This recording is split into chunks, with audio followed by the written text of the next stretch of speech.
Why is love not reciprocated? Why does one-way love traffic situation arise?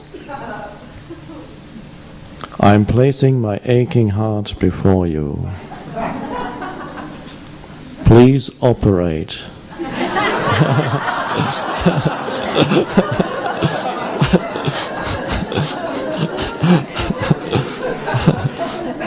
Thank you, thank you.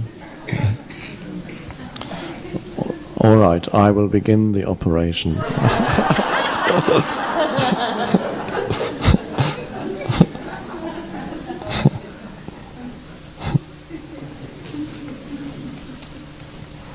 Now, one form loves and the other form doesn't reciprocate. Why is that? And the pain that comes with that, great pain for many people, it's enormous pain.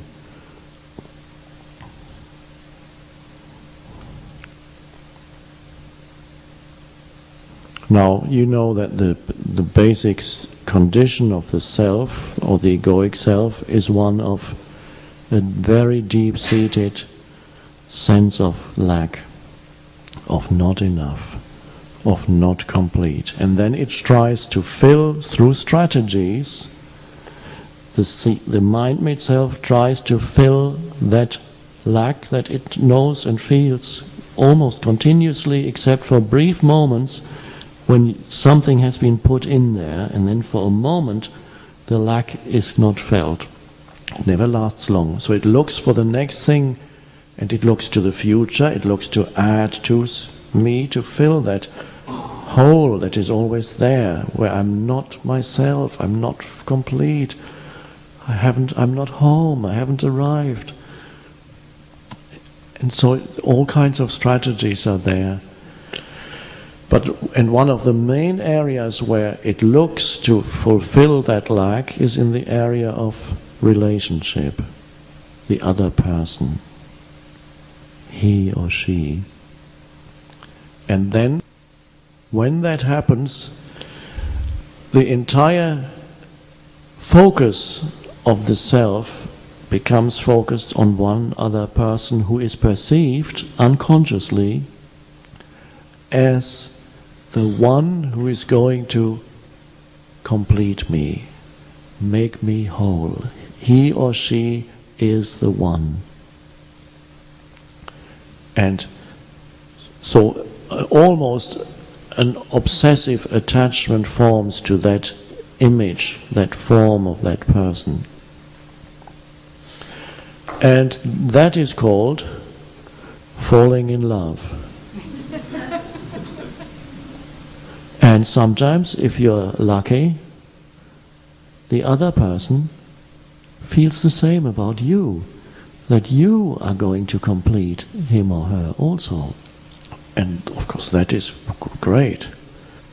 You both feel that you are going to complete each other.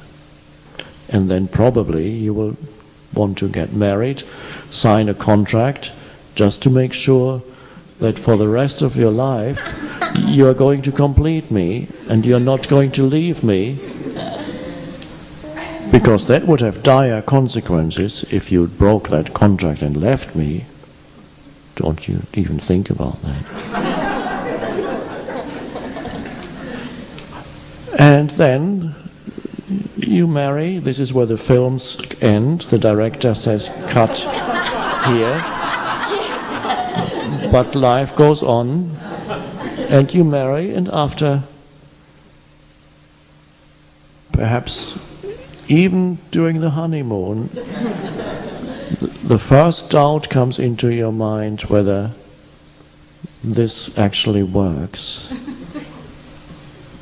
whether the other is going to live up to that enormous task of fulfilling and completing you. And then you start an ordinary existence,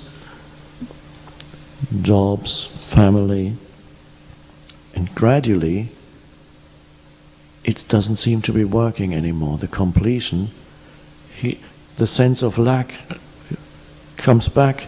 he or she isn't behaving in the way that he or she should to make me feel complete, make me happy. You read it in ads, I don't know if you read it in India, looking for man or woman to make me happy. Oh, wow. Who could live up to that?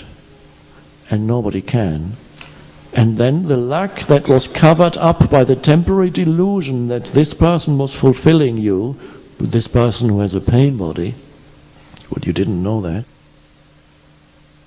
The temporary delusion that this person should be fulfilling you, that suddenly the sense of incompleteness, aloneness, fear, not being just re-emerges. But now, through your mind, you attach that to the other person and say, he or she is the cause for what I feel. You're feeling again the basic egoic condition. You're feeling it more strongly now because for a little while it was covered up by the love relationship. And so gradually, the love then periodically turns into hate. And every time the person is not fulfilling his obligations, or her, the love turns into aggression, hostility, withdrawal, complete withdrawal. What's wrong with you? Nothing is wrong. Just don't want to talk. Whatever. Or throwing something, whatever they do. And then the relationship fluctuates. For a while it works again, and then it doesn't work. It works again, it doesn't work, and then it becomes, the periods when it doesn't work become longer, and it feels bad. The happiness of marriage turns into the unhappiness of just coexistence. The happiness of the honeymoon becomes the divorce, and they're all one, really. So it was an attempt to fulfill you through some form, some outer form, and then all that happens in the end, you sense the unfulfillment more strongly, and then you blame that form for causing you that pain. It's egoic pain. This is the pain that arises out of love-hate relationships. Now, the questioner, of course, is not at that stage, because it is one-way traffic, as he puts it. That great love is felt for this form, but it's not reciprocated. What do you do then? Then you feel that lack even more strongly. And it's painful.